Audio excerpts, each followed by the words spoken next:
Saudara, renungan hari ini kita ambil dari Amsal 26 ayat 28 yang berbunyi, lidah dusta membenci korbannya dan mulut licin mendatangkan kehancuran.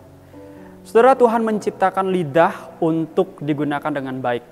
Ketika kita berkata-kata, ketika kita bercanda, ketika kita menyampaikan pendapat, ketika kita menegur atau merespon orang lain, dan lain hal lagi ketika kita menggunakan lidah kita untuk hal-hal yang baik. Tetapi ada juga yang menggunakan lidahnya dengan tidak bijak, seperti mengumpat, berkata kasar, atau berkata kotor, dan lain sebagainya. Dalam bacaan hari ini, secara spesifik, kita diajak memperhatikan ada hal yang perlu kita waspadai, bahwa lidah kadang secara sadar atau tidak sadar kita menggunakannya untuk berdusta. Apa itu dusta? Berdusta berarti mengatakan yang tidak benar untuk menyesatkan. Dusta adalah pelanggaran paling serius terhadap kebenaran. Berdusta berarti berbicara atau berbuat melawan kebenaran untuk menyesatkan orang yang mempunyai hak untuk mengetahui kebenaran. Ada dua hal yang perlu diwaspadai dan diawasi di dalam kata dusta ini. Pertama, dusta bisa dilakukan secara terang-terangan terhadap korbannya. Biasanya orang yang menjadi korban adalah orang yang menjadi musuhnya atau menjadi lawannya atau yang menjadi saingannya.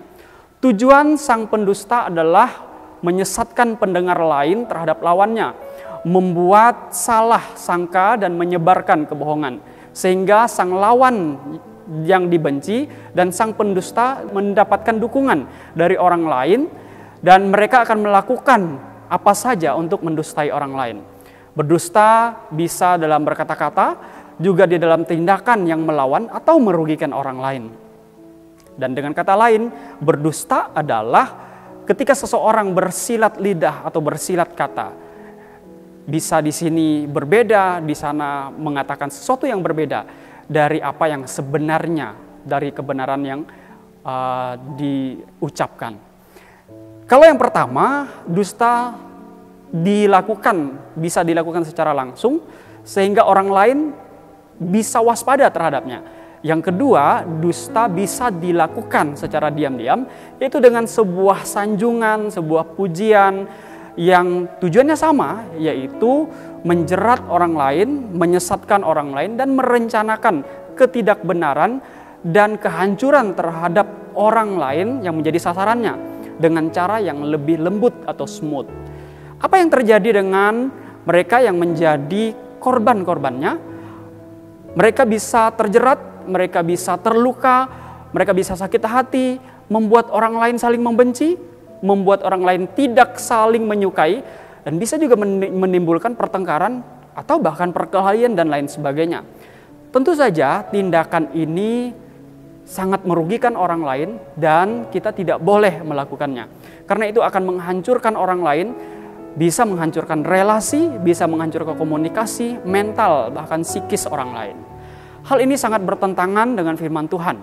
Bukankah kita sebagai anak-anak Tuhan seharusnya saling mengasihi, menyatakan kebenaran dengan gamblang tanpa disembunyi-sembunyikan? Di dalam Yakobus pasal 3 ayat yang ke-5 dan ayat yang ke-6 mengatakan, demikian juga lidah, walaupun suatu anggota dari tubuh, namun dapat memegahkan perkara-perkara besar. Lihatlah betapa kecilnya api, ia dapat membakar hutan yang besar. Lidah pun adalah api. Ia merupakan suatu dunia kejahatan yang mengambil tempat di antara anggota-anggota tubuh kita sebagai sesuatu yang dapat menodai seluruh tubuh dan menyalakan roda kehidupan, sedang ia sendiri dinyalakan oleh api neraka. Lidah seperti benda kecil tetapi dapat melakukan hal yang besar. Seperti kekang pada kuda yang dapat mengendalikannya. Kemudian kemudi kecil untuk dapat menggerakkan sebuah kapal yang besar. Atau binatang-binatang liar dapat dijinakan. Tetapi lidah tidak dapat dijinakan. Lidah itu buas, dia tidak terkuasai dan dengan penuh racun yang mematikan. Tidak dapat dijinakan. Dia seperti api adanya.